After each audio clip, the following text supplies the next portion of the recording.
You're listening to the Hour of the Time. I'm William Cooper. Ladies and gentlemen, it's one of those absolutely fantastically beautiful days in the state of Arizona. It's it's very strange to walk outside and be bathed in the most beautiful sunlight with the most crystal clear cerulean blue sky that you can possibly imagine, with just a few little brilliant white puffs of clouds floating off in the distance. It's warm, with just a slightest little chill in the breeze, and it feels just wonderful. And for this time of the year, it's a little unusual, I can tell you that for sure. The wind should be blowing. It should still be a bone-chilling cold up here in the mountains at 7,500 feet where I live.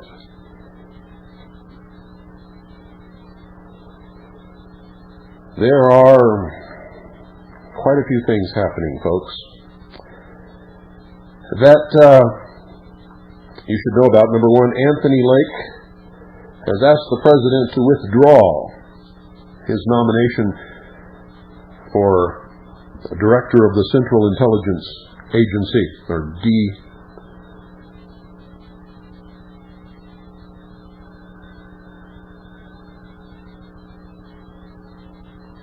Somebody is trying to call. And they don't know that you just don't do that when we're on the air. It's Connie's day off. If you're trying to get through to Connie, she has taken the day off to go on a trip with her husband, so you're not going to reach her while I'm on the air.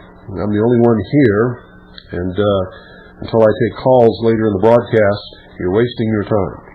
So I say that so that you'll know not to do it. Anthony Lake was probably one of the worst choices for the director of the Central Intelligence Agency that could possibly ever have been made. If you study his history, his politics, his speeches, and his writings, it is clear that Anthony Lake is a Marxist socialist, maybe even a communist. He has been involved in some of the most un-American, shady activities that you can imagine. And for good reason, the confirmation committee was going after him tooth and nail. Well, Anthony Lake is no fool, ladies and gentlemen, regardless of what else he may be. He saw the handwriting on the wall, and so he wrote a letter to William Jefferson Clinton, the head communist in government, asking that his name be withdrawn from nomination. And so Anthony Lake, it appears, is gone.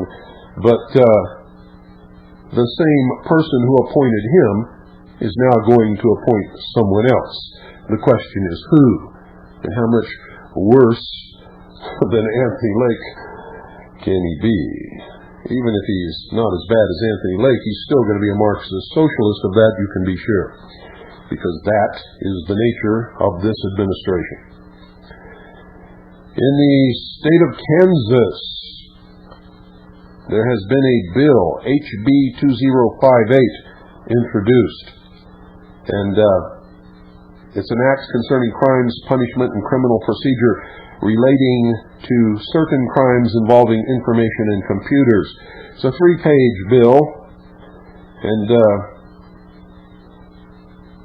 maybe a little confusing to some people, but it appears, ladies and gentlemen, that this bill makes it a felony. Now listen to me carefully, not a misdemeanor, but a felony to pass on any information that is false. Now remember, this bill concerns certain crimes involving information and computers. Now, if this is true, a lot of people in the state of Kansas are going to go to jail. I can tell you that right now, because most people spend most of their lives passing on false information, rumor, outright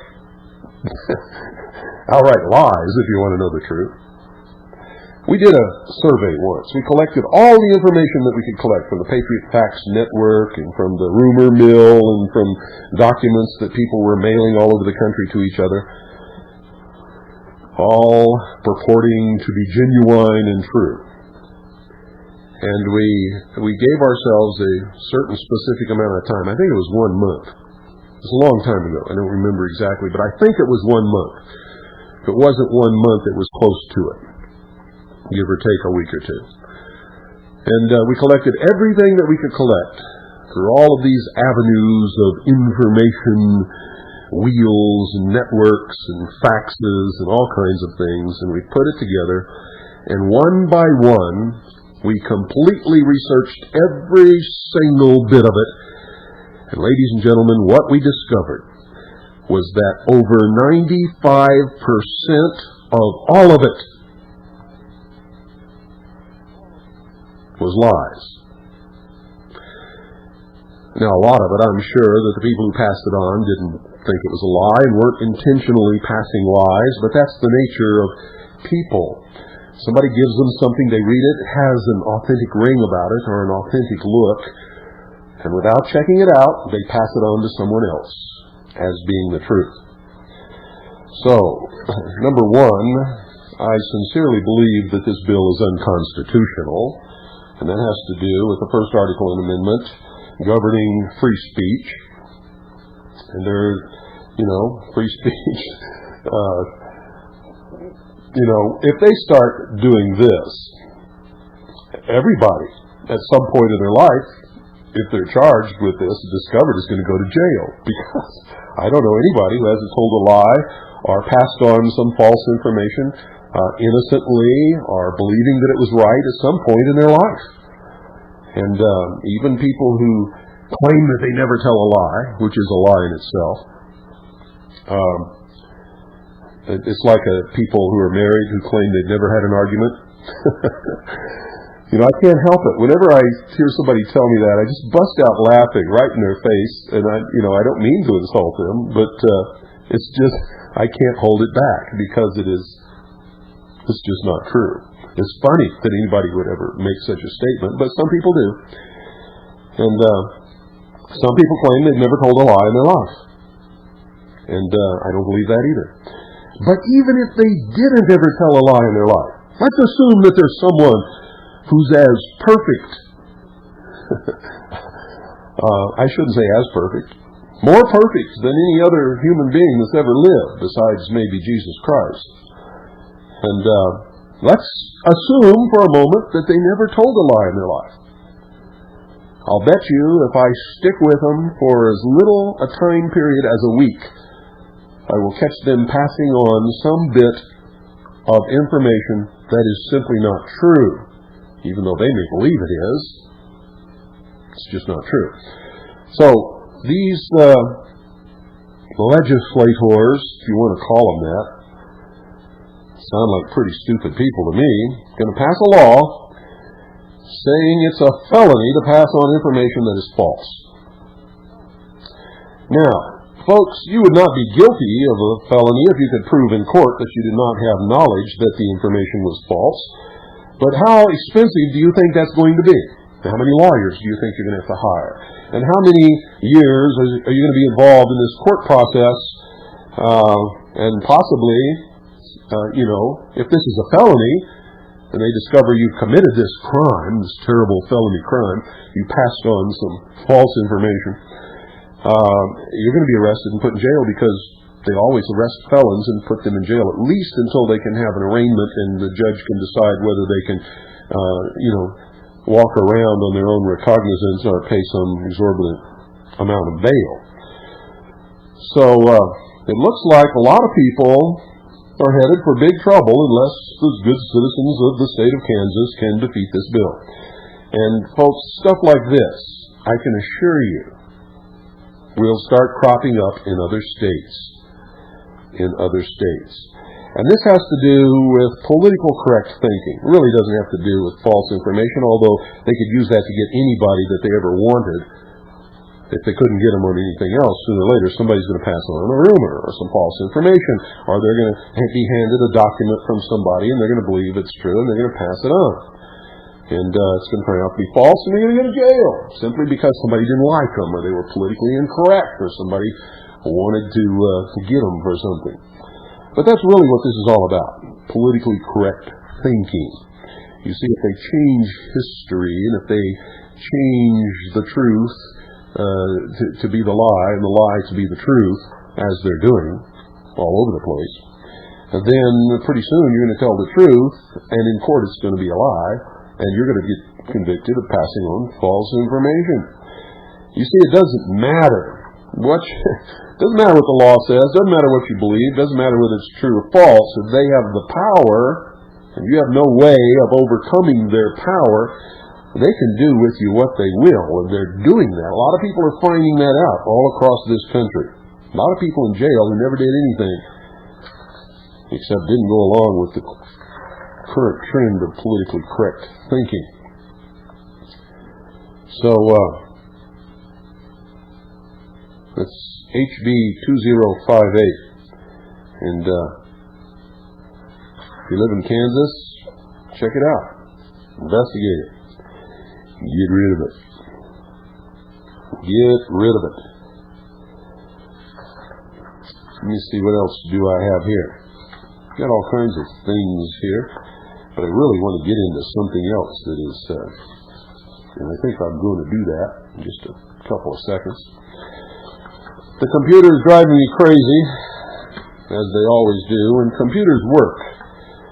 They can be unbelievably efficient and necessary.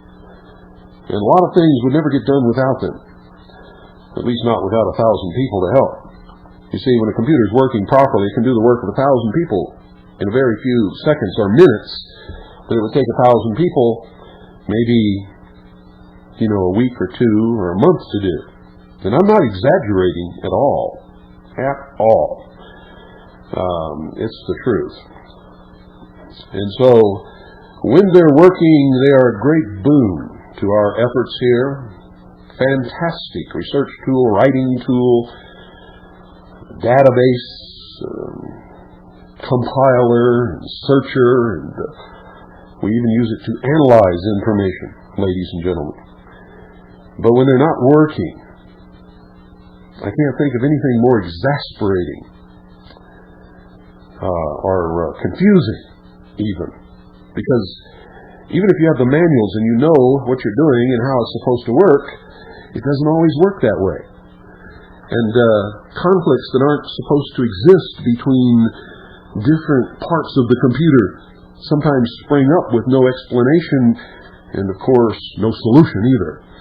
So it's trial and error and discard this and put in that and change this pin. And sometimes by doing these things, you cause a problem somewhere else. And sometimes you can make it worse. So, since last week sometime, I think it was Thursday, I have been surrounded by computer cards and computer skeletons and little screws and tools and wires and connectors and hard disk drives and software and everything that you can imagine, trying to make these computers work. So, if you're trying to send us a fax, you may do so, but you'll have to call 520-333-4543. That's if you're trying to send us a fax. Our 4578 phone works, but the computer is down. In fact, we have several computers down. It's as if all of a sudden some little demon got into our wiring system and just went to work. And no, it's not a virus. Please don't send me faxes or anything else saying it might be a virus. It's not a virus. First thing I checked, it's not a virus. It's just that a whole bunch of old computers decided to die at the same time. And so that's what we're involved in here. And Veritas number 15 has been delayed again, I must tell you, due to the fact that the editor-in-chief just had a brand new baby. And you know how that is. It's going to be disaster and confusion around that house for a while. And of course the baby and the woman of the family is going to get all of his attention. Veritas is going to sort of sit in the corner until all of the excitement and the newness and all of this stuff dies down. And plus the fact that all of our computers except one have died has just added to this problem. So as soon as all of these things get rectified, Veritas number 15 will be out and on the way to you. It would have already been out and on the way to you except for these things that have happened. We seem to be plagued because we don't have great amounts of money. We don't have large amounts of volunteers. Well, we don't have any volunteers, to tell you the truth. We've got me and Annie, and we've hired Connie, and that's it. And in California, we have the editor-in-chief, who is Ken, and we have Bart. And that's it. We're working on the paper. So to do all of the tons and tons of work that we have to do around here, ladies and gentlemen, that, of course, normally would take any other organization or any other people months or years to do, and huge, gigantic staffs of people, and tons of money and large budgets and all kinds of things. We do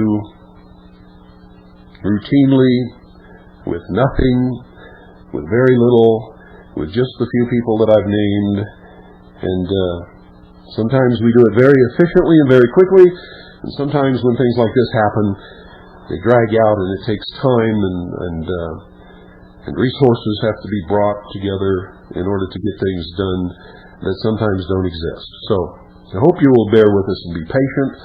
And I want to thank you for the patience that you've already demonstrated.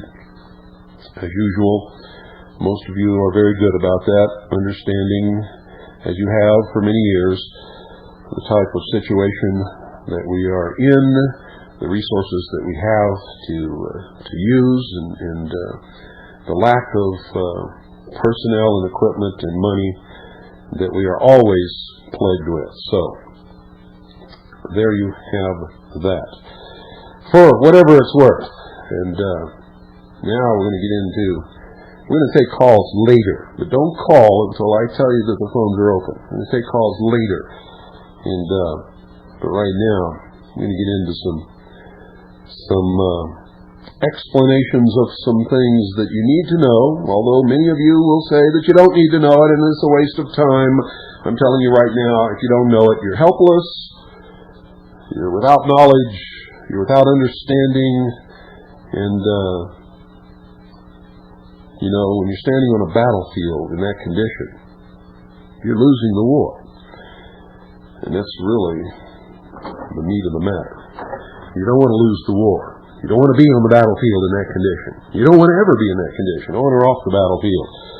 We must begin living our lives with knowledge in the truth. Because all of the other ways we've been living our lives is the reason we're in the great, terrible predicament that we find ourselves in today.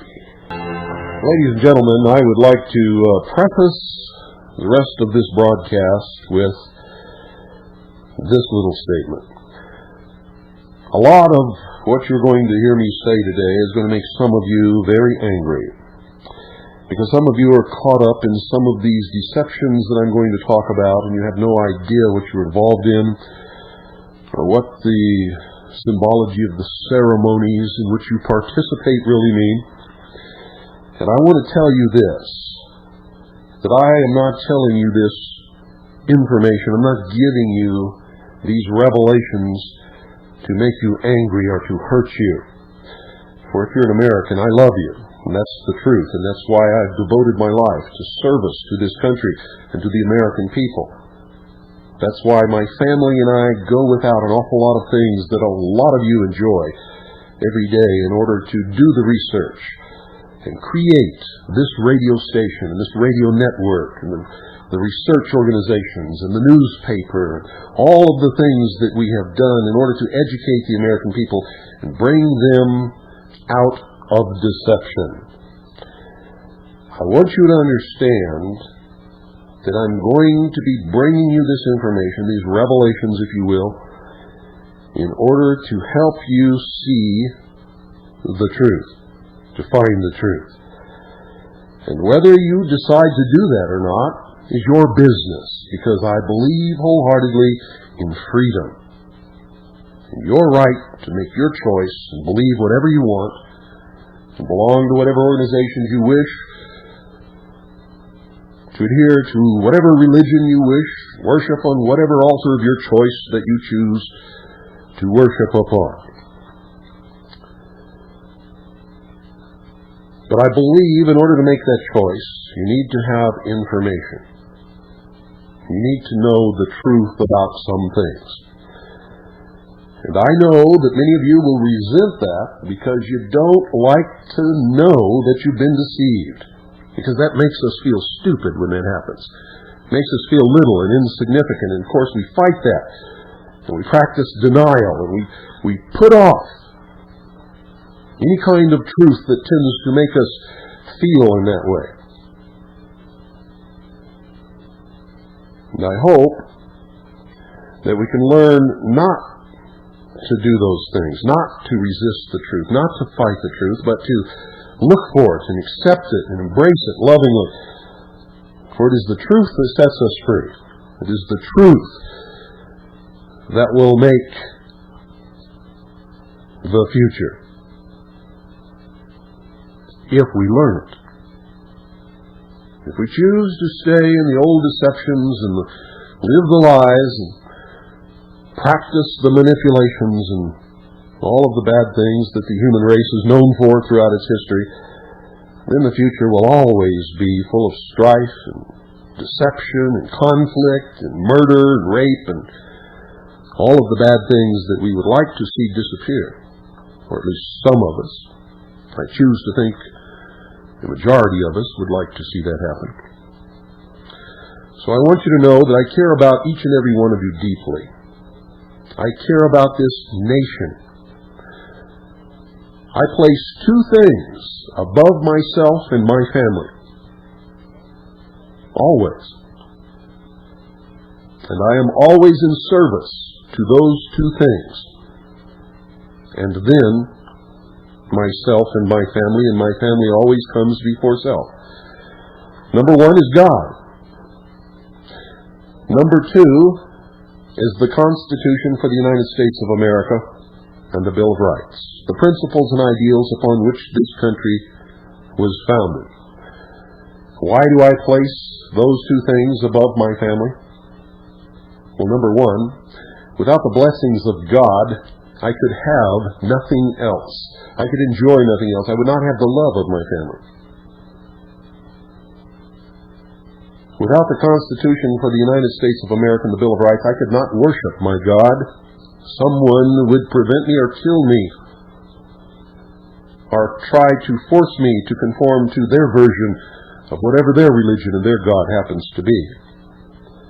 And without the protection of my rights, my Creator or God-given rights, by that Constitution and Bill of Rights, I could not live free. I could not have a family. I would not enjoy the blessings that that protection has given me and every other American citizen that's ever lived upon the face of this earth. We are truly the only people who have ever lived free. You can look around and you can see some people who look like they're free, but they're not. Never were. And unless we win our battle to maintain our constitutional Republican form of government, nobody's ever going to be free on this earth again. It's really what it's all about. So I just wanted you to know those things before I get into what we're going to talk about now. And that is the ancient religion and the people that are behind the destruction of the United States of America and our freedom. And many of them don't know that they're part of this destruction, for you see, you can't belong to this group really, if you're not at the highest levels, without having been deceived into it, without having been lied to, without having been coerced at some level. For most of these people who are involved in this believe that they're doing the right thing for themselves and for humanity. They're like most people. They haven't investigated what they belong to. They haven't really studied the principles which they believe they are propounding. They have not studied history. They don't investigate. They find a mentor or a leader, someone whom they hear saying things that appeal to them. And this is the specialty of the Magi, the adepts of the mystery schools, the Illuminati, if you will. They practice magic, ladies and gentlemen, and magic is nothing more or less than the art of illusion. Deception. It's how to tell a lie and make it look like the truth, and make people believe it and follow it, and practice it.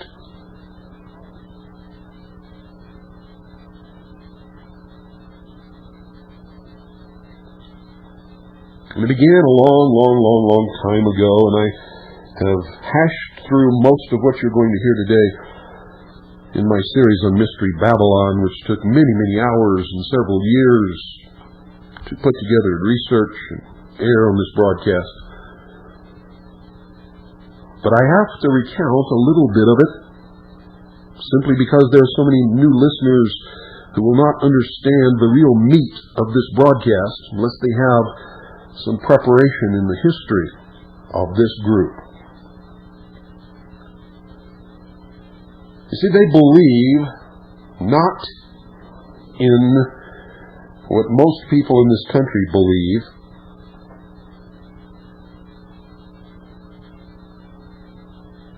They believe principles and what they call truths that are completely different from the truths and principles that the rest of us believe in and adhere to. Some of them rightly and some of them wrongly. Some of them are deceptions. Many of us have lived our lives in deception, simply because somebody told us that was the right thing to do without ever checking or investigating or knowing. Just one example that most men will identify with immediately, especially if you lived through the era of the Vietnam War. There were some of us who thought we were doing our duty and fighting for our country, who willingly went into the service and volunteered to fight in Vietnam and went off and did that, and years later we found out it had nothing to do with our country whatsoever. We were fools. Many of us have grown out of that and understand these deceptions now. There was another class of people who understood that that war wasn't about America at all and didn't want to go. And some of them fled to Canada or other countries and committed a crime by not showing up when they were called for the draft or for registering for the draft. And some of them went ahead and registered for the draft, and when they were called to go down for their physicals, they went down there and went through all kinds of unbelievable manipulations and deceptions and game playing and head trips in order to try to be rejected by the military. Some of them pretended to be gay. Some of them were gay and for the first time admitted it and then later denied it and said they did it just to get out of going into the military. Some people actually broke arms and legs and really maimed themselves in order to get out of being inducted into military service. Others made up elaborate medical histories and got doctors, friends to go along with it in order to be disqualified. All of it because they were ignorant of the law, ladies and gentlemen. Nobody had to go to Canada. Nobody had to pretend that they were a homosexual. Nobody had to injure themselves or maim themselves in order to get out of being inducted into military service. All of them should have registered. When their draft number came up, they should have gone right down to the recruiting center and complied with everything that they were told to do. Except for two things, if they didn't want to go in. When it came time to sign the contract, all they had to do was say no. And when it came time to be sworn in and take the oath, all they had to do was stand in their spot when they were told to take one step forward. The act of taking one step forward is a voluntary act, which says that you volunteer. And executing the oath by repeating it, when told to do so, was the final action. No one, ladies and gentlemen, no law, no person, can force you to sign any contract under any circumstances whatsoever. Now, they can tell you that they could threaten you, they could do all kinds of nasty and mean things and call you all kinds of names, but when it comes right down to it, if it ever went into a court of law, it would be thrown out because you cannot be forced to enter into any contract ever or sign your name upon any piece of paper. And number two, you can never be made or forced to take any oath whatsoever under any circumstances by anybody for any reason. So all of those people who ran off to Canada and became criminals and couldn't come back to their country, and when they did, they had to be tried, and some of them went to jail for many years. Some of them had to do years of community service, and they were disgraced in their community. The people who maimed themselves and broke their arms and legs and mutilated their bodies. The people who invented elaborate medical histories that are with them to this day, harming them and harming their lives, interfering with their lives. None of them had to do any of it. They did it because they were ignorant of the law. All they had to do was go down, go through the rigmarole, get their physical, sit where they were told to sit, stand up when they were told to stand up, but just simply refused to sign their name on the contract, no matter what anybody says, no matter how bad they were threatened, refused to take one step forward and refused to take the oath. That's the kind of thing I'm talking about. We live our lives in fantasy land. And because we are ignorant, we suffer continually. We go to jail. We're ostracized. We lose opportunities. Our businesses fail. We pay hundreds of thousands of dollars in our lives in taxes that we are not required to pay under the law. And many, many other things. This is all brought about through lies, deception, manipulation, and rule through fear. I read an article recently in the Round Valley paper, here where I live. I'm talking to people all over the world. I know you're not acquainted with this little place where I live. It's one of the most beautiful spots on the face of this earth.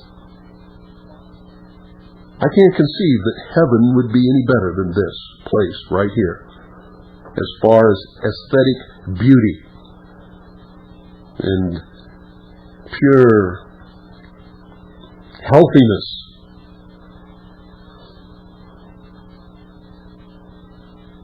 And the people.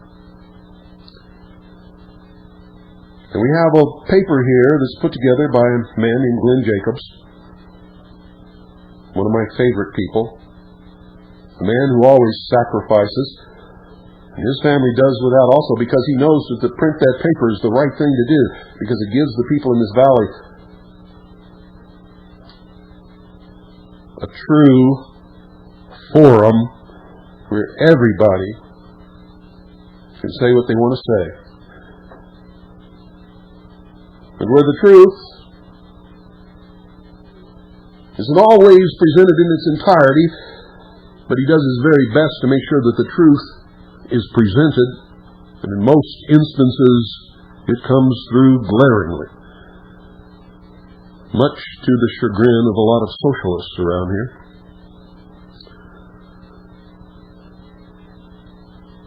In this paper, a man wrote a letter or a little article talking about the unlawful practices of some of the agencies of the federal government and how they do things under the color of law and cause us to do things out of fear and ignorance that we are not required, nor do we have to do.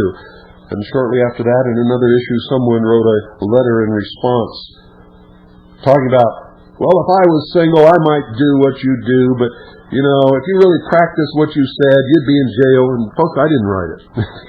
If you're thinking it was me that wrote the original piece, it wasn't me.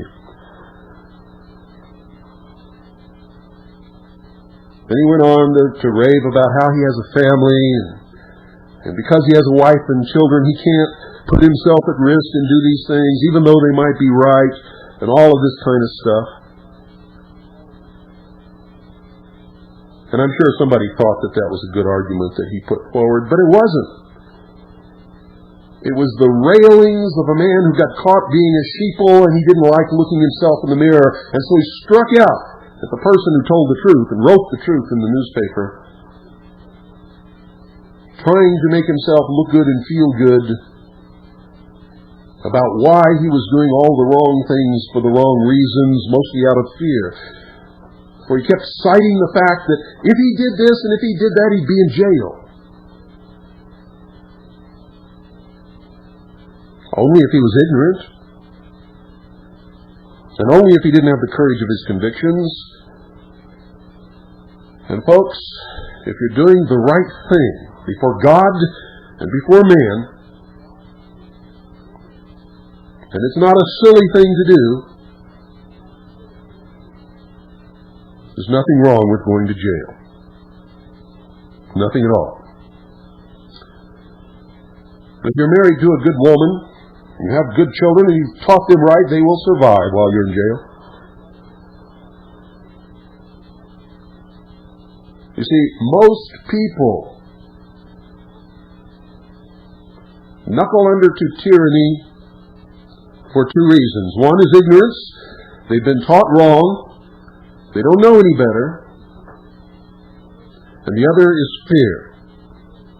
Fear. If you fear any man, ladies and gentlemen, you are his slave. If you fear any government, you are the slave of that government.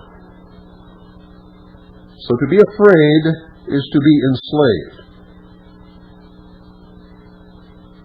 To be ignorant is also to be enslaved. It is a different kind of slavery. You see, if you live your life in fear, if you know the truth, if you know what you should be doing and you don't do it because you're afraid, that is a most miserable life to lead. If you do it out of ignorance, you can even be happy in your enslavement, thinking that you are doing all the right things and that you are a good citizen and that everything's going to be okay in the long run. Nevertheless, you are a slave. Who is doing this to us? How did it come about? Well, let's talk about that for a little bit. Because I think, ladies and gentlemen, that it is imperative that you know the vast history here. Sometime in the dim, misty path of the human race, man didn't live as we live today.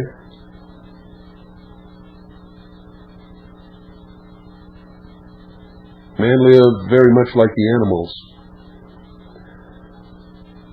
If you believe in the Bible, man was made in the image of his Creator and was endowed with the ability to talk and think and act on a level above the animals. If you believe in the theory of evolution, man at one time was an animal, unthinking, no intelligence, existing on instinct. It doesn't matter which one of these two you believe in, because What I'm talking about has nothing to do with your religion. It has to do with the religion of those who are lying to us, deceiving us, manipulating us, and have been doing so throughout the history of the world. Sometime back in that dim and misty past, one of these men discovered something that the rest of them didn't know. And it doesn't even matter what that was. If it was something that made their lives better, and only he could do or perform it, then everyone else who wanted to participate in that better life, in order to receive the benefit of his knowledge and his actions, had to conform to his dictates. And so this man became the first king, the first priest, and he founded the first religion. You can call it whatever religion you want. Religion of Uklak, if you will. If his name was Bob, you could call it Bob's religion.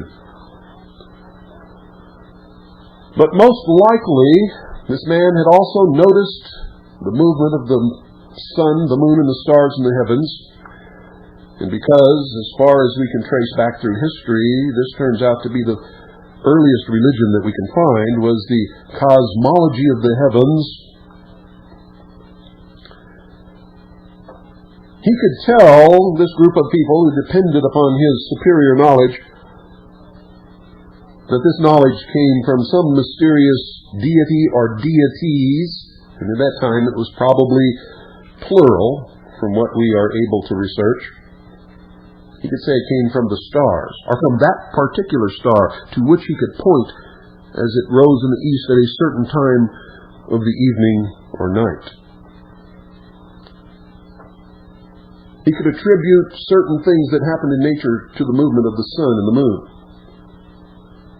And he could predict, through observation, the tides.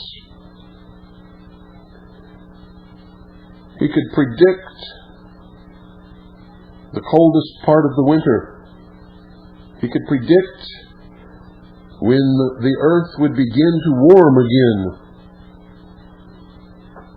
followed by the summer. And he could predict the coming of the fall and then the winter. He could tell people the most propitious time to plant crops. And maybe one day he was walking through the forest during a rainstorm, and a bolt of lightning struck a tree, and the tree burst into flames. And this man, having walked through burned forest before and eaten the flesh of cooked animals, decided to take a branch of this tree and preserve that flame and keep it burning. For there were no matches, ladies and gentlemen. If the fire went out, it was out forever until maybe another lightning bolt would strike near enough to them where they could get to it and preserve the fire again. The man who kept the fire was the keeper of the flame. Later in history, he became the priest, the head priest. And most religions, dating from the earliest point in history, kept a perpetual flame burning upon the altar. And this came from the time when men did not know how to start a fire, and thus had to keep the flame alive. It became the most responsible position in the community. So the man responsible became the priest. Since the fire warmed, as the summer sun warmed the earth and brought forth plants, people saw God in the flames. And so this became the dwelling place for God. The followers of this religion became the philosophers of fire. They learned to manipulate those who could not put all of these things together and learn what they had learned with that knowledge. They learned how to deceive with two stories. One called the exoteric, or the outward garment, presented to those who are called the profane, the cattle, so to speak, the ones who could not use their intelligence and derive the same conclusions from observations of nature that the priests had done. And there was an esoteric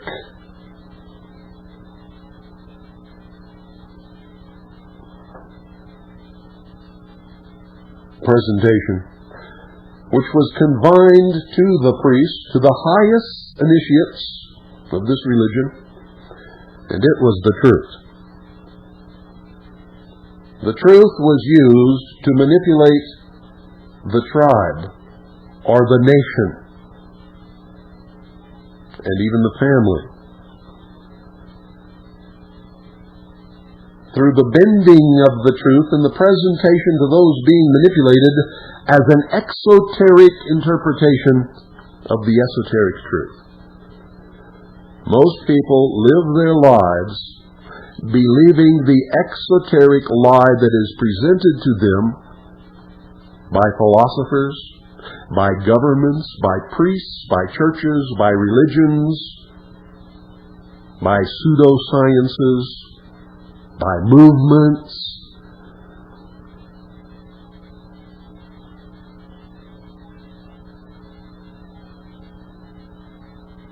You see, the great threat to the establishment that Jesus Christ represented was not that he claimed to be king, not that he claimed to be the Messiah, and most historians will argue that he never made those claims, except once, when asked by Herod if he was the Messiah. He made a statement that many have interpreted as yes. The threat that Jesus Christ represented, ladies and gentlemen, to the government at that time in history was the truth. He said, "Seek ye the truth, and the truth will make you free."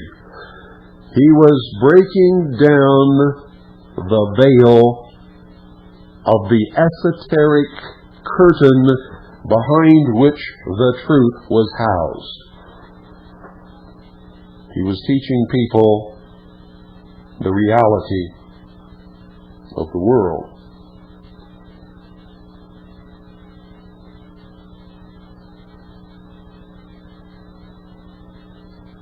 He really didn't want to threaten anyone, but the truth threatens everyone.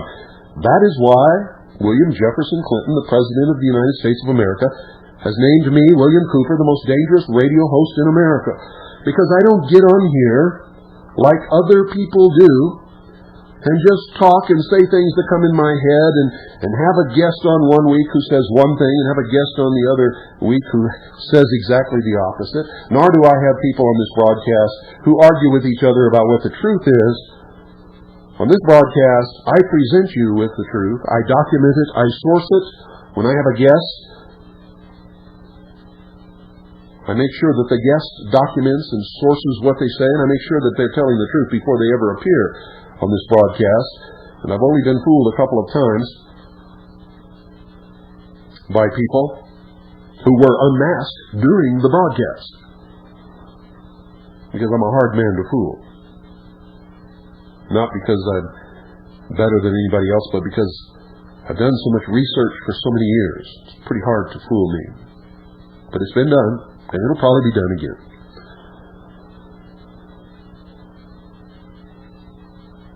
The truth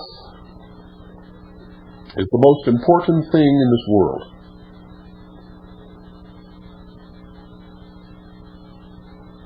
If you really want to understand the nature of God,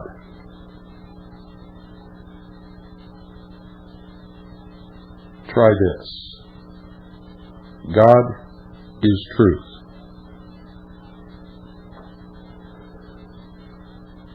Those who wish to pay the ultimate homage to God and to live their life following right teaching will simply engage in a lifelong quest for the truth.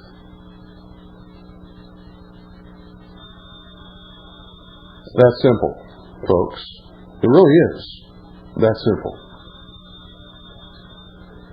So throughout the history of the world, no matter what king has been on the throne, he never gained the throne without having been placed there by the priests of whatever religion really controlled the hearts and minds of the population. That is the truth. There has been no king who ever sat on any throne that did not have the blessings of the religion that was in power at the time. And some people have pointed to Henry VIII and James and all of these who defied the Catholic Church and say, well, you're wrong, Bill, because look at these guys. And no, I'm not wrong. Because the truth is that the hierarchy of the church in England supported the king. If they did not, they could have very simply dethroned the king with a wave of their hand to the people who followed the religion.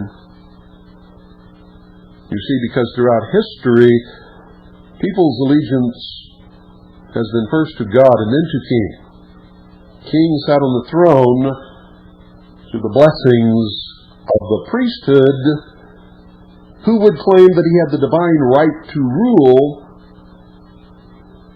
given to him by God for some reason or other, usually hereditary. Most kings claimed descendancy from the house of David or from some other family which gave them, according to their beliefs, the right to rule the rest of the people. So, through the use of religion, philosophy, lies, deception, the hoarding and manipulation of technology, the philosophers of fire have from the beginning, the very beginning, ruled the rest of humanity. It was the gift of fire to the human race that allowed man to create civilization. It was the gift of fire that created science and technology, that allowed man to smelt metals, that created the very first artificial weapons of war. You see, because they had weapons of war before that. They had sharpened sticks, and they had rocks and tree branches. The development of the spear was just a slight more efficient improvement upon what they already had before. So, while you're pondering all of these things that I have told you just now, and I hope you understand them, that in this beginning there sprang up the basis, the roots of all existing religions and philosophies that have been practiced, and there is nothing new, I guarantee you, under the sun. For out of those early days, the representation of the fire became to be the intellect, or the fire came to represent the intellect, which in heaven became the manifestation of the great mind as the sun. This all sprang up from man's great early struggle between the warmth of the day, when he could see, when he was warm, when he could find food, and the night when it was dark, and he was cold, and he was hunted by predators. The struggle became known as the battle between the forces of light and the forces of darkness. The sun, when it rose in the east, was the Savior of mankind. And when it set in the evening, the Prince of Darkness came out of the bowels of the earth and roamed over the land. Are you beginning to make connections? From all of these early beliefs and observations of man sprang ceremonies and societies and secret meetings where the smartest, the most promising, could be brought in as initiates.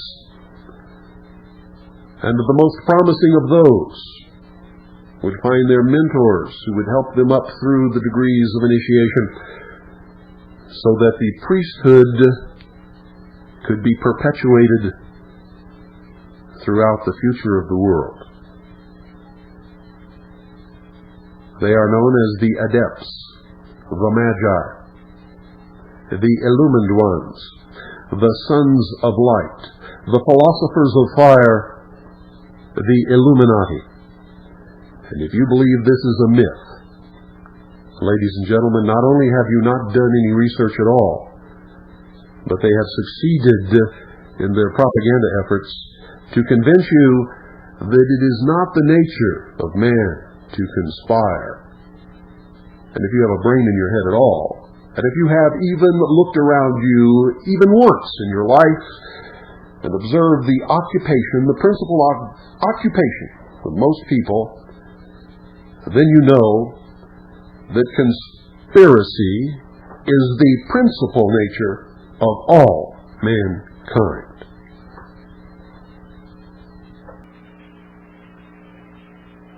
They do not want to be undone, discovered, unmasked. They want us to live our lives hoodwinked, is their term for it. But many of us over the years have learned where to look and how to look, and we have found that there is nothing hidden about these people, even though their societies are secret, and their meetings are held in temples without windows, behind closed doors, guarded by the Tyler with the sword.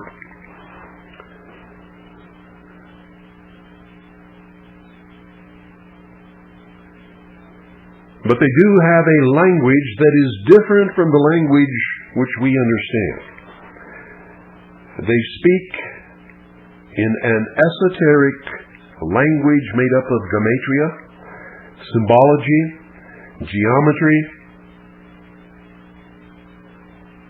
and parables. So the average, normal, everyday citizen can read their writings, and unless they understand the hidden language or the esoteric meaning of what they are reading, they get one tale, one story, when the truth is, it tells an entirely different story for those who are well versed in the hidden language of the mystery religion of Babylon. I'm going to read to you now from 3 different sections of a book, an old book. You see, when you research these people, you must seek out their older writings. For their newer writings, they have scrubbed out anything, not all, because even the newer writings, for those of us who understand the language, reveal great bits of their history and of truth concerning their real agendas. But the older editions of their works lay it all out in plain view for anybody who has studied their symbols and their esoteric language. I'm going to read to you now from 3 different parts of a new and revised edition, an encyclopedia of Freemasonry and its kindred sciences, comprising the whole range of arts, sciences, and literature as connected with the institutions, by Albert G. Mackey, M.D., 33rd degree, author of The History of Freemasonry, Lexicon of Freemasonry, a textbook of Masonic jurisprudence, symbolism of Freemasonry, etc., etc. This new and revised edition, prepared under the direction and with the assistance of the late William J. Hugan, 32nd degree, Past Grand Deacon, England. Past Grand Warden, Egypt. Past Grand Warden, Iowa. Past Assistant Grand Sojourner, England. One of the founders, Quator Coronati Lodge, London. Author of English Masonic Rite, Old Charges, etc. By Edward L. Hawkins, M.A., 30th degree. Profusely illustrated, Volume 2, published by the Masonic History Company, Chicago, New York, and London, 1924. I also have the edition from 1878, 1896, and 1909. If anyone knows where there is a volume or a two-volume set of the edition printed in 1873, I would certainly like to hear from you. Now, ladies and gentlemen, in the early history of man, man was also fascinated not just with the heavens, but with the reproductive process of his own body. There were those who worshipped the feminine genitalia and those who worshipped the phallus, or the male genitalia. The priesthood generally presented both together as a symbol of the reality of the world. And these were metaphors when practiced in religion. They didn't actually really worship the human phallus or the human female genitalia.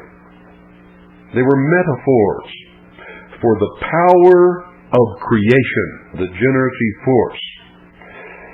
And for a good portion of the history of mankind, engaged in what is known today as phallic worship. I'm going to quote from page 560 of this book, under the heading Phallic Worship. The phallus was a sculptured representation of the membrum viro, or male organ of generation. And the worship of it is said to have originated in Egypt, where after the murder of Osiris by Typhon, which is symbolically to be explained as the destruction or deprivation of the sun's light by night, Isis, his wife, or the symbol of nature, in the search for his mutilated body, is said to have found all the parts except the organs of generation, which myth is simply symbolic of the fact that the sun, having set its fecundating and invigorating power, had ceased. In other words, as the sun set, Osiris, murdered by Typhon, also known as Set, in the evening, on the horizon, or Horus, rising. See, you need to study all of this stuff to understand it. Then the Prince of Darkness took over. Man was without the generative or life-giving force represented by the phallus. The phallus, therefore, as the symbol of the male generative principle, was very universally venerated among the ancients, and that too as a religious rite without the slightest reference to any impure or lascivious application. It had nothing to do with what a lot of people think it had to do with. It was a symbol of fertility. It was a symbol of the generative principle of nature. The worship of the phallus appears to have been very nearly universal amongst all peoples throughout the early history of mankind. In the mysteries, it was carried in solemn procession. The Jews, in their numerous deflections into idolatry, fell readily into that of this symbol. And they did this at a very early period of their history, for we are told that even in the time of the Judges, Judges chapter 3, verse 7, they served Baalim and the groves. Baalim and the groves. Remember, the ceremonies must be performed, the sacrifice must be performed in a grove. Baalim is the Lord. The Lord ladies and gentlemen, was Lucifer, or the sun.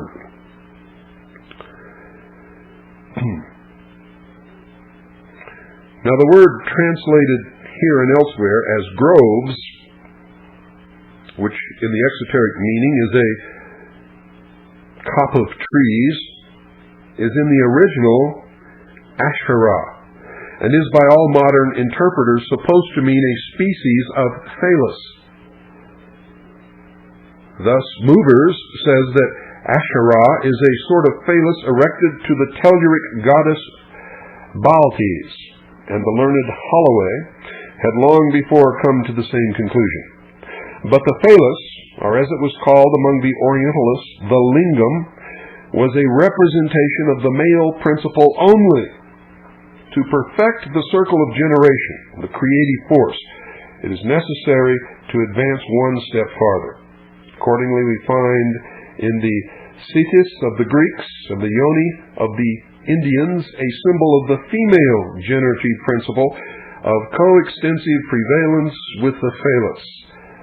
The Steus was a circular and concave pedestal or receptacle upon which the phallus or column rested, and from the center of which it sprang. The union of these two, as the generative and the producing principles of nature in one compound figure, was the most usual mode of representation. And here I think we undoubtedly find the remote origin of the point within a circle, an ancient symbol which was first adopted by the old sun worshippers and then by the ancient astronomers as a symbol of the sun surrounded by the earth, or the universe, the sun as the generator and the earth as the producer, and afterward modified in its significance and incorporated into the symbolism of Freemasonry. So there you have it, ladies and gentlemen. If you go to any graveyard, you will see exactly what I have described to you. You will see a base or pedestal, the center of which is hidden and is concave, upon which is erected as a headstone a phallus or obelisk.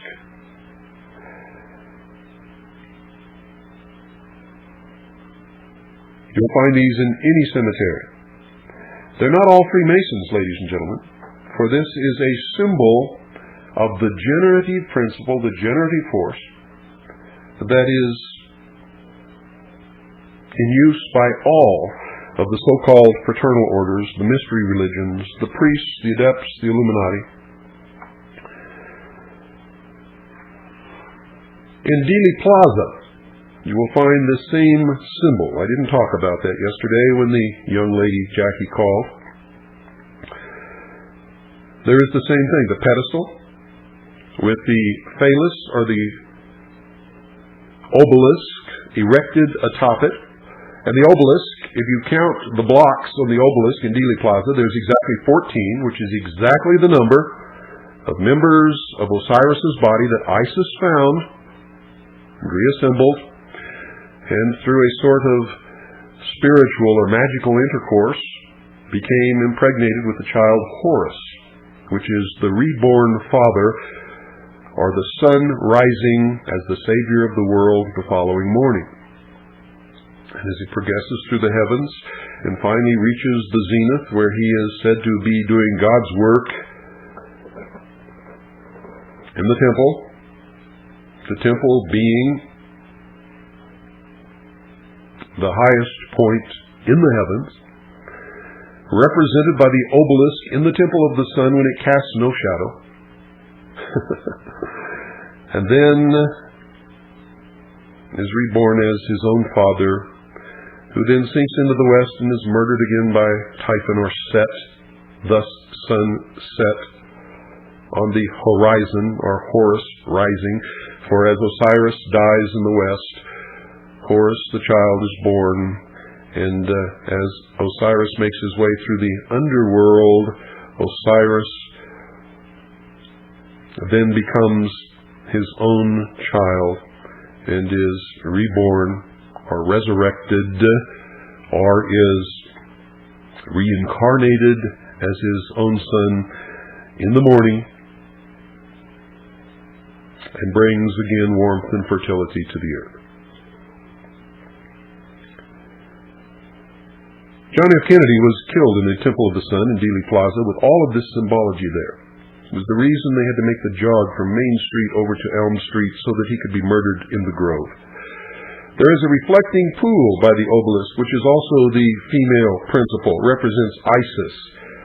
The reflecting pool reflects the image of the obelisk, or the male principle, representing the sun. In the heavens, the sun is the doctrine, the representation of the intellect. The moon, the sun is also Osiris.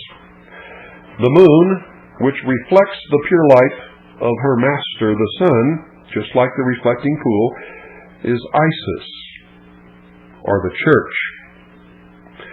And out of the mystical union between the two, the moon ruling over the night, where Isis brought together the 14 pieces of the murdered Osiris to produce the light of the moon, but was missing the generative force which prevented the sun from appearing at night. Out of this mystical union between these two sprang the child Horus, the savior of the world, or the sun rising on the golden dawn. The child Horus represents the full body of adepts or initiates, the Illuminati. I hope I've made that clear to you. The sun is the doctrine. The moon is the church. The sun is represented by the obelisk. The moon by the concave pedestal upon which it sits, or by the reflecting pool. The congregation is the Illuminati. Are you there? I hope that you understand all that I've just imparted to you. Now, we get into some heavy stuff, folks. You've got to understand who these people are and what they are about and what their symbology is. A lot of things that you've never understood before will become clear if you can follow along with me and understand what it is that I'm getting at. And I will explain as much as I possibly can in the time that we have left. If not, then I will finish tomorrow. Now I'm on page 722 of the same volume, under the heading Stone of Foundation. This is very important. And I quote, "The stone of foundation constitutes one of the most important and abstruse of all the symbols of Freemasonry. It is referred to in numerous legends and traditions not only of the Freemasons, but also of the Jewish rabbis, the Talmudic writers, and even the Mussulman doctors." Mussulman in that day was the term for the Muslim people. Mussulman doctors was a representative of the high state of learning in the Arab world. The first colleges, the first universities that ever existed in the world were Arab. They continue, "Many of these, it must be confessed, are apparently puerile and absurd, but most of them, and especially the Masonic ones, are deeply interested in their allegorical signification. The stone of foundation is, properly speaking, a symbol of the higher degrees." Now, it's important that you understand this. The stone of foundation is, properly speaking, a symbol of the higher degrees, because we're going to go to a process here where they try to confound the profane with a bunch of gobbledygook, and then they tell you the truth. It makes its first appearance in the Royal Ark and forms indeed the most important symbol of that degree, but it is so intimately connected in its legendary history with the construction of the Solomonic Temple that it must be considered as a part of ancient craft masonry, although he who confines the range of his investigations to the first 3 degrees will have no means within that narrow limit of properly appreciating the symbolism of the stone of foundation. Now, this is just saying in a polite way that the first 3 degrees of Freemasonry, and indeed all of the ones below the Royal Arch degree, really don't know the truth about the organization to which they belong. And they're going to repeat that admonition all through here. So if you know someone, or if you are a member of the Masonic Lodge in the first 3 degrees, or any of the degrees below the Royal Arch degree, you have to understand, or make that person understand, that they're being deluded. They have never been told the truth. They don't know what the truth is. And they're not going to learn the truth, most of them ever, because they're not considered worthy of it. They never will rise up that high. They'll never be one of the adept, one of the Illuminati, who really run things. And it's not just Freemasonry. Remember that. All of these fraternal orders, secret societies, and organizations that meet in secret or have secret doctrines at the highest levels are the same organization. And their masters or adepts are all known collectively as the Illuminati. As preliminary to the inquiry, it is necessary to distinguish the stone of foundation, both in its symbolism and its legendary history, from other stones which play an important part in the Masonic ritual, but which are entirely distinct from it. Such are the cornerstone, which was always placed in the northeast corner of the building about to be erected, and to which such a beautiful reference is made in the ceremonies of the first degree, or the keystone, which constitutes an interesting part of the Mark Master's degree, or lastly, the capstone, upon which all the ritual of the most excellent Master's degree is founded. There are all in their proper places highly interesting and instructive symbols, but have no connection whatever with the stone of foundation, whose symbolism is our present object to discuss. Nor, although the stone of foundation is said, for peculiar reasons, to have been of a cubical form, must it be confounded with that stone called by the Continental Masons the cubical stone, the prior cubique of the French, and the cubic stein of the German Masons, but which in the English system is known as the perfect ashlar. The stone of foundation has a legendary history and a symbolic signification which are peculiar to itself and which differ from the history and meaning which belong to these other stones. I propose first to define this Masonic stone of foundation, then to collate the legends which refer to it, and afterward to investigate its significance as a symbol, which finally is the revelation of the esoteric truth of the symbol. To the Mason who takes a pleasure in the study of the mysteries of his institution, the investigation cannot fail to be interesting if it is conducted with any ability. Now listen to what I just said. To the Mason who takes a pleasure in the study of the mysteries of his institution, the investigation cannot fail to be interesting if it is conducted with any ability, which means knowledge of the esoteric or secret language of the symbols. Otherwise, the investigator will understand nothing of the truth of the matter. But in the very beginning, as a necessary preliminary to any investigation of this kind, it must be distinctly understood that all that is said of this stone of foundation in Masonry is to be strictly taken in a mythical or allegorical sense. Dr. Oliver, while undoubtedly himself knowing that it was simply a symbol, has written loosely of it as though it were a substantial reality, and hence, if the passages in his historical landmarks and in his other works which refer to this celebrated stone are accepted by his readers in a literal sense, they will present absurdities and puerilities which would not occur if the stone of foundation was received as it really is, as a myth conveying a most profound and beautiful symbolism.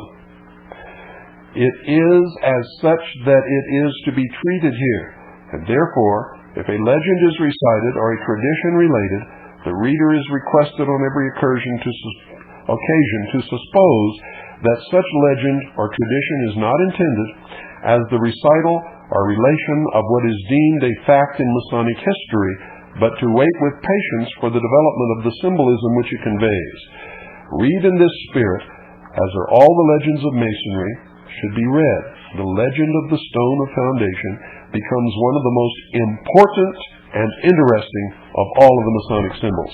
Now, if you think this isn't important, ladies and gentlemen, just think how many times you have seen the representation, symbology of this stone in your lives and did not understand what it meant. And if you saw the movie 2001, you saw the stone of foundation. It appeared before the cave in which the apes were huddled. That's right. It also appeared on the moon. When man reached the moon and began digging, he found again this mysterious black stone. And again, when they traveled to the planet Jupiter, there it was, orbiting around Jupiter, this huge black monolith, into which the astronaut finally was able to peer, and what he saw was another universe. Most people who saw the movie 2001 did not understand any of it.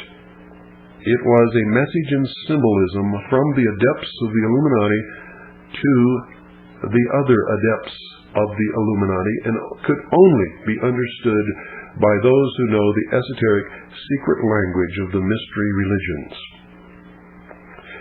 You also see it if you visit Las Vegas and go into the Luxor Hotel, which is nothing more than a gigantic temple of initiation into which pour the profane tourists from all around the globe, and after spending several days there going through the 3 degrees of initiation represented by the 3 entertainment facilities there, and wandering around being indoctrinated into the exoteric meaning of the esoteric language by all the symbolism, depart several days later as Freemasons without portfolio.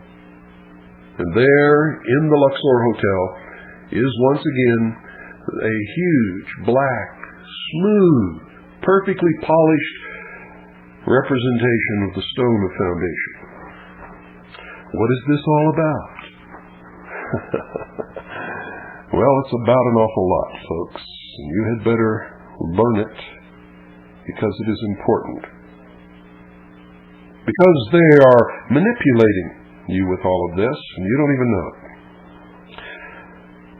The stone of foundation is supposed by the theory which establishes it to have been a stone placed at one time within the foundations of the Temple of Solomon, and afterward, during the building of the second temple, transported to the Holy of Holies. It was in form a perfect cube and had inscribed upon its upper face, within a delta or triangle, the sacred Tetragrammaton, or ineffable name of God. Now, don't get all bent out of shape here and think that they're talking about the same God you're talking about, because they're not, and it will become evident. Oliver, speaking with the solemnity of an historian, says that Solomon thought that he had rendered the house of God worthy so far as human adornment could effect for the dwelling of God, when he had placed the celebrated stone of foundation, on which the sacred name was mystically engraven, with solemn ceremonies in that sacred depository on Mount Moriah, along with the foundations of Dan and Asher, the center of the most holy place, where the ark was overshadowed by the Shekinah of God. The Hebrew Talmudist, who thought as much of this stone and had as many legends concerning it as the Masonic Talmudists, called it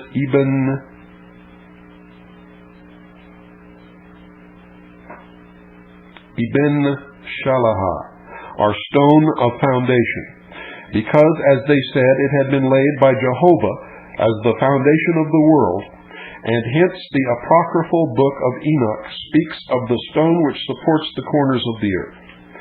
This idea of a foundation stone of the world was most probably derived from that magnificent passage of the book of Job, chapter 38, verses 4 through 7, in which the Almighty demands of Job, quote, "Where wast thou when I laid the foundation of the earth? Declare, since thou hast such knowledge. Who fixed its dimensions, since thou knowest? Or who stretched out the line upon it? Upon what were its foundations fixed? And who laid its cornerstone? When the morning stars sang together, all the sons of God shouted for joy." Noyes, whose translation I have adopted, is not materially differing from the common version, but far more poetical and more in the strain of the original, thus explains the allusions to the foundation stone. Quote, It was the custom to celebrate the laying of the cornerstone of an important building with music, songs, shouting, etc. Hence, the morning stars are represented as celebrating the laying of the cornerstone of the earth." End quote.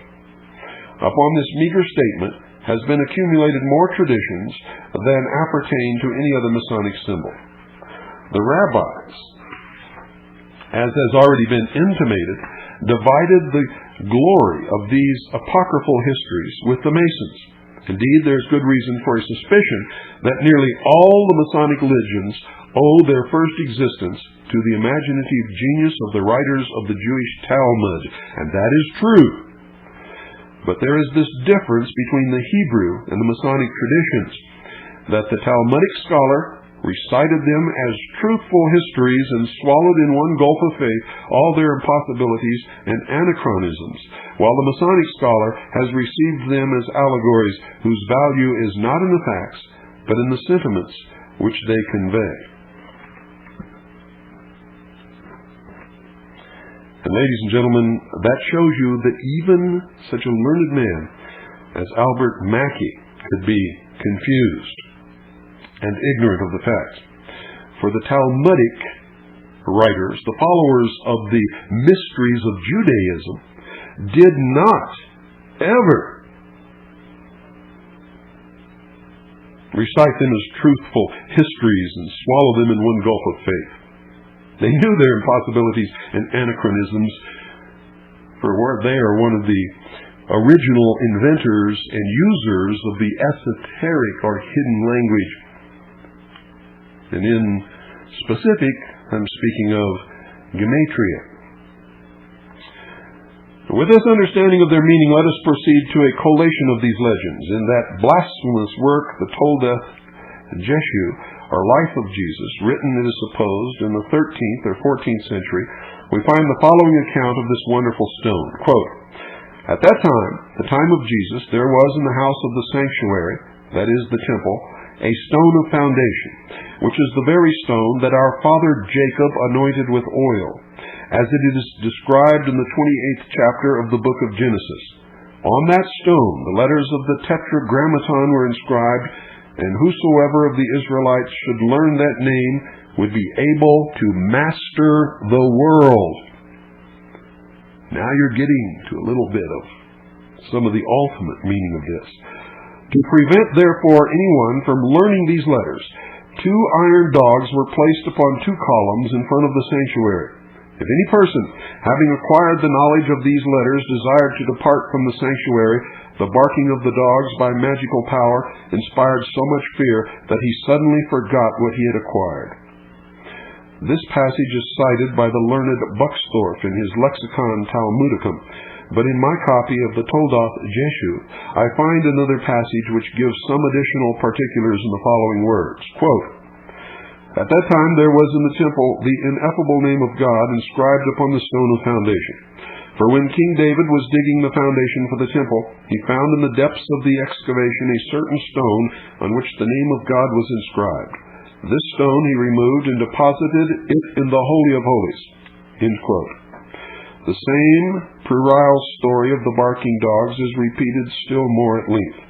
It is not pertinent to the present inquiry, but it may be stated as a mere matter of curious information that this scandalous book, which is throughout a blasphemous defamation, proceeds to say that he cunningly obtained a knowledge of the Tetragrammaton from the stone of foundation, and by its mystical influence was enabled to perform his miracles. The Masonic legends of the stone of foundation, based on these and other rabbinical reveries, are of the most extraordinary character, if they are to be viewed as histories, but readily reconcilable with sound sense, if looked at only in the light of allegories. They present an uninterrupted succession of events in which the stone of foundation takes a prominent part from Adam to Solomon and from Solomon to Zerubbabel. Thus, the first of these legends in order of time relates that the stone of foundation was possessed by Adam while in the Garden of Eden, that he used it as an altar and so reverenced it that on his expulsion from paradise he carried it with him into the world in which he and his descendants were afterward to earn their bread by the sweat of their brow. Another legend informs us that from Adam the stone of foundation descended to Seth, From Seth it passed by regular succession to Noah, who took it with him into the ark, and after the subsidence of the deluge, made on it his first thank offering. Noah left it on Mount Ararat, where it was subsequently found by Abraham, who removed it and constantly used it as an altar of sacrifice. His grandson Jacob took it with him when he fled to his uncle Laban in Mesopotamia, and used it as a pillow when in the vicinity of Luz he had his celebrated vision. Here there is a sudden interruption in the legendary history of the stone, and we have no means of conjecturing how it passed from the possession of Jacob into that of Solomon. Moses, it is true, is said to have taken it with him out of Egypt at the time of the Exodus, and thus it may have finally reached Jerusalem. Dr. Adam Clarke repeats what he very properly calls a foolish tradition, that the stone on which Jacob rested his head was afterward brought to Jerusalem, thence carried after a long lapse of time to Spain, from Spain to Ireland, and from Ireland to Scotland, where it was used as a seat on which the kings of Scotland sat to be crowned. Edward I, we know, brought a stone to which this legend is attached from Scotland to Westminster Abbey, where under the name of Jacob's Pillow it still remains until recently, ladies and gentlemen, but according to this book, it still remains and is always placed under the chair upon which the British sovereign sits to be crowned, because there is an old distich which declares that wherever this stone is found, the Scottish kings shall reign. But this Scottish tradition would take the stone of foundation away from all its Masonic connections, and therefore it is rejected as a Masonic legend.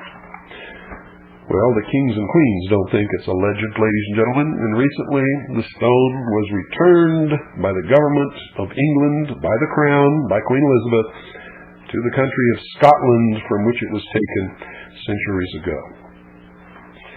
And this is taken, ladies and gentlemen, as a symbol that the Scottish Rite, or the Illuminati, prevail in the battle for the world.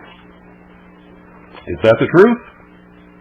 Only the ones at the very top really know what the truth is concerning themselves and their activities in their entirety.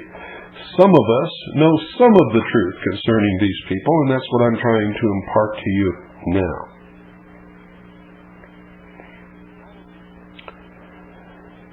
All of these legends, just related, are in many respects contradictory and unsatisfactory, and another series equally as old is now very generally adopted by Masonic scholars as much better suited to the symbolism by which all these legends are explained. This series of legends commences with the patriarch Enoch, who is supposed to have been the first consecrator of the stone of foundation. The legend of Enoch is so interesting and important in this connection as to excuse its repetition in the present work. The legend in full is as follows.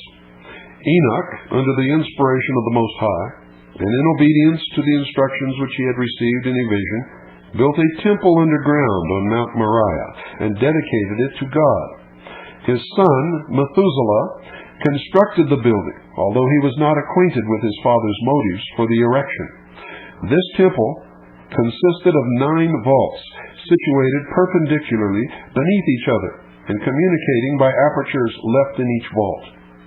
Enoch then caused a triangular plate of gold to be made, each side of which was a cubit long. He enriched it with the most precious stones, and encrusted the plate upon a stone of agate of the same form. On the plate he engraved the true name of God, or the Tetragrammaton, and placing it on a cubical stone, known thereafter as the stone of foundation, he deposited the whole within the lowest ark. When the subterranean building was completed, he made a door of stone, and attaching to it a ring of iron, by which it might be occasionally raised, he placed it over the opening of the uppermost ark, and so covered it that the aperture could not be discovered. Enoch himself was permitted to enter it but once a year, and on the deaths of Enoch, Methuselah, and Lamech, and the destruction of the world by the deluge, all knowledge of the vault or subterranean temple, and of the stone of foundation, with the sacred and ineffable name inscribed upon it, was lost for ages to the world. At the building of the first temple of Jerusalem, the stone of foundation again makes its appearance. Reference has already been made to the Jewish tradition that David, when digging the foundations of the temple, found in the excavation which he was making a certain stone, on which the ineffable name of God was inscribed, and which stone he is said to have removed and deposited in the Holy of Holies. That King David laid the foundations of the temple upon which the superstructure was subsequently erected by Solomon is a favorite theory of the legend mongers of the Talmud. The Masonic tradition is substantially the same as the Jewish, but it substitutes Solomon for David, thereby giving a greater air of probability to the narrative, and it supposes that the stone thus discovered by Solomon was the identical one that had been deposited in his secret vault by Enoch. This stone of foundation, the tradition states, was subsequently removed by King Solomon and for wise purposes deposited in a secret and safer place.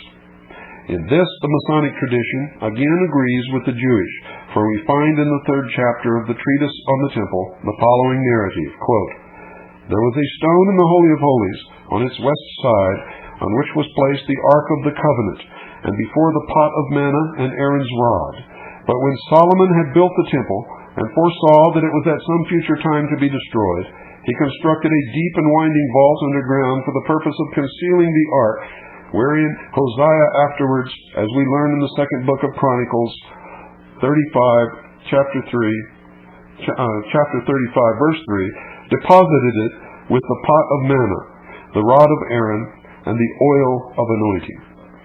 The Talmudical book, Yama, gives the same tradition and says that, quote, "The Ark of the Covenant was placed in the center of the Holy of Holies upon a stone rising 3 fingers' breadth above the floor, to be, as it were, a pedestal for it.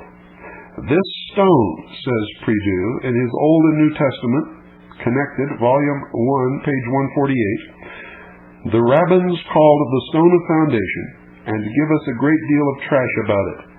End quote. There is much controversy as to the question of the existence of any ark in the Second Temple. Some of the Jewish writers assert that a new one was made, others that the old one was found where it had been concealed by Solomon, and others again contend that there was no ark at all in the temple of Zerubbabel, but that its place was supplied by the stone of foundation on which it had originally rested. Royal Ark Masons well know how all these traditions are sought to be reconciled by the Masonic legend, in which the substitute ark and the stone of foundation play so important a part. In the 13th degree of the ancient and accepted rite, the stone of foundation is conspicuous as the resting place of the sacred Delta. Remember Delta Force, a la Colonel Grites? In the Royal Ark and Select Master's degrees of the American Rite, the stone of foundation constitutes the most important part of the ritual. In both of these, it is the receptacle of the ark, on which the ineffable name is inscribed. Lee, in his Temple of Solomon, has devoted a chapter to this stone of foundation, and thus recapitulates the Talmudic and rabbinical traditions on the subject. Quote, "Vain and futilous are the feverish dreams of the ancient rabbins concerning the foundation stone of the temple. Some assert that God placed this stone in the center of the world for a future basis and settled consistency for the earth to rest upon. Others held this stone to be the first matter out of which all the beautiful visible beings of the world have been hewn forth and produced to light. Others relate that this was the very same stone laid by Jacob for a pillow under his head in that night when he dreamed of an angelic vision at Bethel, and afterwards anointed and consecrated it to God." That should be pronounced Bethel, folks. "Which when Solomon had found, no doubt, by forged revelation or some tedious search like another Rabbi Selamah, he durst not but lay it sure as the principal foundation stone of the temple. Nay, they say further, he caused to be engraved upon it the Tetragrammaton, or the ineffable name of Jehovah." It will be seen that the Masonic traditions on the subject of the stone of foundation do not differ very materially from these rabbinical ones, although they add a few additional circumstances. In the Masonic legend, the foundation stone first makes its appearance, as we have already said, in the days of Enoch, who placed it in the bowels of Mount Moriah. There, it was subsequently discovered by King Solomon, who deposited it in a crypt of the first temple, where it remained concealed until the foundations of the second temple were laid, when it was discovered and removed to the Holy of Holies. But the most important point of the legend of the stone of foundation is its intimate and constant connection with the Tetragrammaton, or ineffable name. It is this name inscribed upon it, within the sacred and symbolic delta, that gives to the stone all its Masonic value and significance. It is upon this fact that it was so inscribed that its whole symbolism depends. Looking at these traditions in anything like the light of historical narratives, we are compelled to consider them, to use the plain language of Lee, quote, but as so many idle and absurd conceits, end quote. We must go behind the legend, which we acknowledge at once to be only an allegory, and study its symbolism. Now, for those of you, ladies and gentlemen, who think that this is a waste of time, bear in mind, you have already seen this stone 3 times in a movie called 2001. You did not understand its significance or even what you were looking at or the message of the movie. If you tell me you did, I'm going to ask you to explain it to me, and you're going to find yourself extremely embarrassed. You see it in Las Vegas if you go to the Luxor Hotel. It is there, right in front of everyone. And in the center, there's a huge obelisk that from time to time shoots a beam of light directly up to the center, where a huge X crosses at the very top of the hotel. And at night it shoots up into the heavens. If you go to the United Nations meditation room, you will also see this same stone. That's right, ladies and gentlemen, occupying the center position of the meditation room, which is itself shaped as a truncated pyramid with the capstone missing. Now, if you believe sincerely that Stanley Kubrick made that movie 2001 and inserted that stone as a central theme of the meaning of that motion picture, one of the greatest of all time, and if you believe that they erected the Luxor Hotel with all its symbology and placed the stone of foundation in that hotel, overshadowing and overpowering everything, and if you sincerely believe that it rests in the meditation room of the United Nations and that this is unimportant and a waste of time, then, ladies and gentlemen, I'd have to say that they're right when they say you are cattle.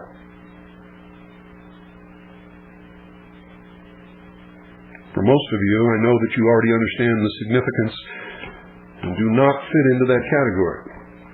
For those of you who do, I would suggest at this time that you turn off your radio, because you've wasted enough of your time.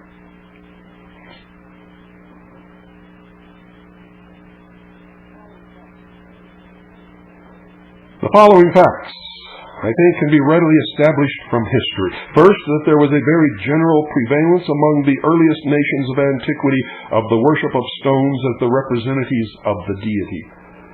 Secondly, that in almost every ancient temple there was a legend of a sacred or mystical stone. Thirdly, that this legend is found in the Masonic system. And lastly, that the mystical stone there has received the name of the, quote, stone of foundation, end quote.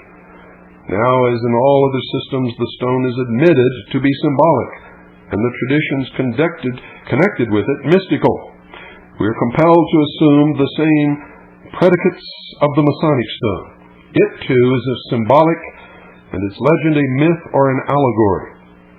Of the fable, myth, or allegory, Bailey has said that, quote, subordinate to history and philosophy, it only deceives that it may better instruct us. Listen to this. They admit that they lie. Of the fable, myth, or allegory, Bailey has said that, quote, subordinate to history and philosophy, it only deceives that it may the better instruct us, faithful in preserving the realities which are confided to it. It covers with its seductive envelope the lessons of the one and the truths of the other, end quote.